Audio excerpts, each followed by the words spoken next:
Petar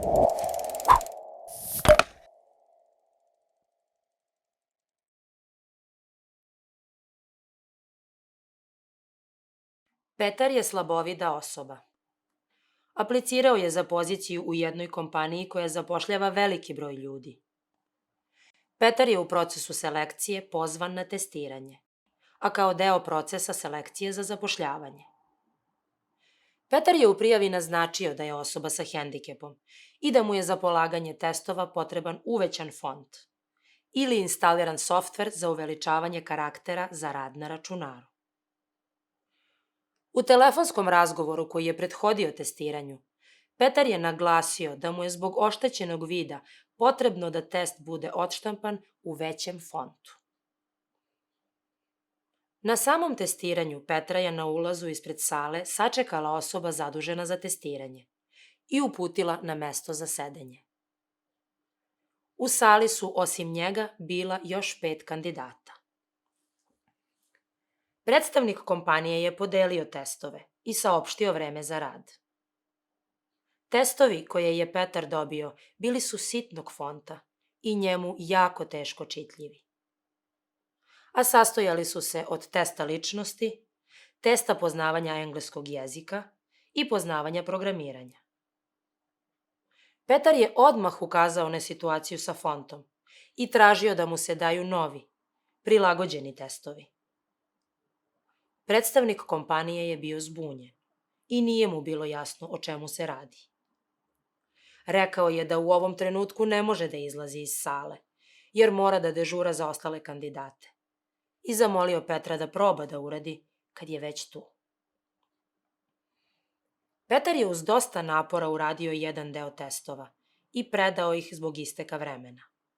Uz napomenu predstavniku kompanije da želi ponovo da radi testove, kao i da je zaista bitno da se ovakve greške ne dese i naredni put. Predstavnik kompanije je uzeo testove i rekao da će se javiti.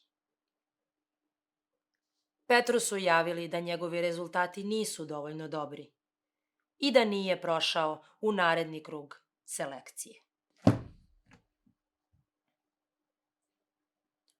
Neretko se desi da kandidat navede vrstu hendikepa i potrebnu podršku, a da osoba koja vrši selekciju u ranijim fazama selektuje i njen CV, koji potom prosledi u dalje krugove selekcije, koji uključuju test situacije.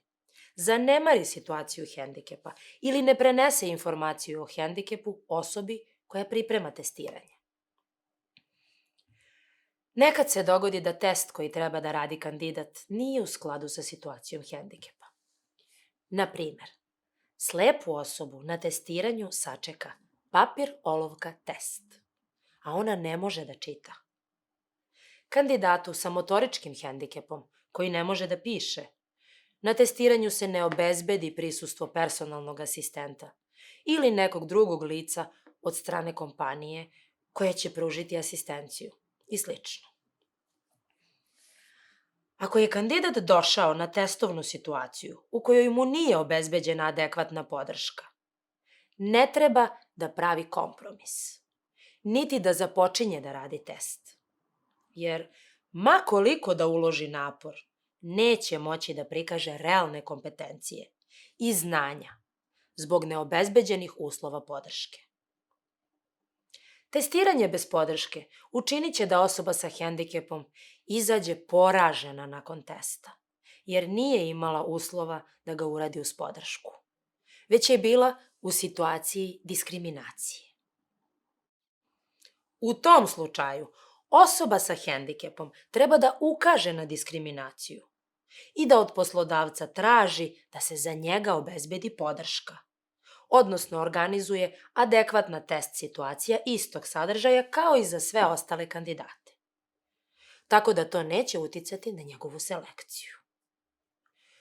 Ukoliko poslodavac to ne uradi i ne obezbedi adekvatnu podršku, osoba sa hendikepom može da pokrene parnični postupak ili da se obrati nezavisnim telima, kao što su Zaštitnik građana ili Poverenik za zaštitu ravnopravnosti, i da traži podršku i mišljenje za postupanje u situaciji u kojoj se osoba sa hendikepom našla pri zapošljavanju.